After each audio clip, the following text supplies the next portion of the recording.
नमस्कार दोस्तों, मैं सन्नी के आर शर्मा आपसे एक बात शेयर करना चाहता हूँ। क्या कितनों को पता है कि आजकल पता है कि आजकल 99% जो लोग हैं ना, वो टच वाला मोबाइल चलाते हैं, चाहे मोबाइल छोटा हो या बड़ा हो, बट लोग टच वाला मोबाइल रखना ज़्यादा पसंद करते हैं। और इस टच वाले मोबाइल की वजह से ही बहुत सारे रिश्ते टच में भी रहते हैं और बहुत सारे रिश्ते दूर हो जाते हैं। और वैसे भी टच में रहना अच्छा होता है सभी रिश्तों के लिए। अब मान लो जैसे आपका मोबाइल है, अगर आपके के टच में छेड़छाड़ हो जाए तो क्या होगा? मोबाइल काम नहीं करेगा। ऐसे ही रिलेशंस के टच में ना रहने की वजह से वो रिलेशन सही से काम नहीं करते हैं। और कई बार रिलेशंस, जैसे मोबाइल में ज़्यादा उंगली करोगे, है ना, या इधर उधर फेंकोगे, केयरिंग नहीं करोगे, तो ऑब्वियसली मोबाइल का टच ख़राब होना ही होना है। टच में रहने के लिए आपको केयरिंग करनी पड़ेगी, चाहे मोबाइल हो या रिलेशंस हो। और उसके लिए वही है, जितना ज़्यादा टच में रहोगे उतना ज़्यादा केयरिंग कर पाओगे। और अब कुछ रिलेशंस में अब क्या होता है ना, जैसे एग्जांपल है, ऑफिस लाइफ होती है कईयों की कॉलेज लाइफ होती है।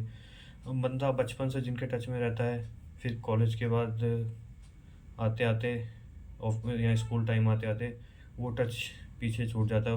और कई बार ऐसा होता है कि उनके जो बचपन से जो टच हैं वही ऑफिस कॉलेज टाइम पे चलते हैं, वही ऑफिस टाइम पे चलते हैं। तो वो टच अगर संपर्क सही रहते हैं तो फिर बंदा आगे भी उनकी रिलेशन सही रहते हैं।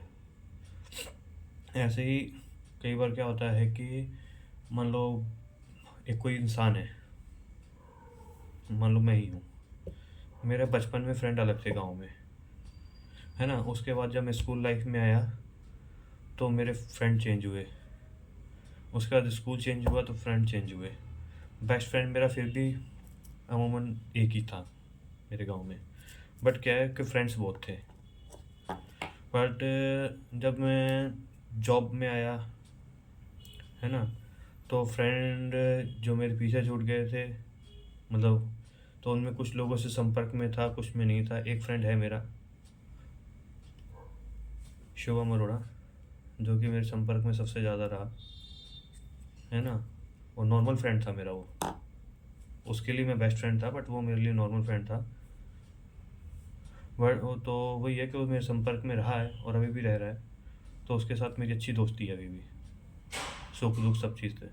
और ऑफिस यहाँ पे जब ऑफिस लाइन में आया, काम पे आया मैं अपने, तो यहाँ पे आके क्या है कि नए नए फ्रेंड बने, नए नए लोगों से संपर्क में आया, है ना। तो जैसे ही टच बढ़ा तो फ्रेंड सर्कल भी बढ़ा है मेरा। तो उसमें भी टाइम के अकॉर्डिंग जिनसे ज़्यादा टच में रहते हैं वो रिलेशंस आगे चलते हैं और चल भी रहे हैं। ऐसे शुभम अरोड़ा का भी है। और ऐसे ही जो है वो कोई भी कपल्स लाइफ हो, गर्लफ्रेंड बॉयफ्रेंड हस्बैंड वाइफ हो गए, टच में रहना बहुत ज़रूरी है दोस्तों।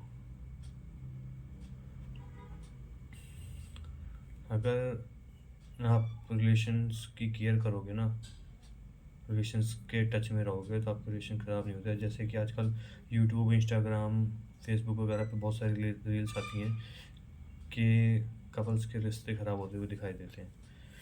उन रिश्तों में क्या होता है ना, मेन रीज़न वही होता है कि बंदा उंगली करता रहता है टच में ना। जैसे यही है, कभी से फालतू की उंगली करते रहो, है ना। यहाँ आया, उठा के फेंक दिया, जहाँ पड़ा है पड़ा है। मेन तो रीज़न सबसे ज़्यादा वही होता है। आए, जैसे मोबाइल एक साइड फेंक दिया। ऐसे ही कुछ लोग ना रिश्तों में करते हैं। रिश्तों में भी ऐसे ही होता है। आए, जैसे कई लोगों को मोबाइल की केयरिंग नहीं होती है, ऐसे कई लोगों को रिश्तों की भी केयरिंग नहीं होती है। जो जहाँ पड़ा है पड़ा रहे, हाँ ठीक है, मेरा ही मोबाइल है। उनको ये घमंड होता है कि मेरा ही मोबाइल है, कोई बात नहीं, ख़राब होगा तो होगा। ऐसे ही कुछ लोग रिश्ते भी करते हैं। ठीक है, रिश्ता है तो है, कोई बात नहीं, ख़राब ही तो होगा या कहीं नहीं जाने वाला। कई बार ऐसा सोच लेते हैं कि ये रिश्ता है, जुड़ गया, कहीं नहीं जाने वाला, चलता ही रहेगा धक्का दे के। बट क्या है ना, धीरे धीरे करके वो रिश्ते काम करना कम कर देते हैं। जैसे मोबाइल का टच काम करना कम कर देता है ना, ऐसे ही कुछ रिश्ते भी काम करना कम कर देते हैं। तो इसलिए दोस्तों, टच में रहना बहुत ज़रूरी है और रिलेशन की केयर करना भी बहुत ज़रूरी है।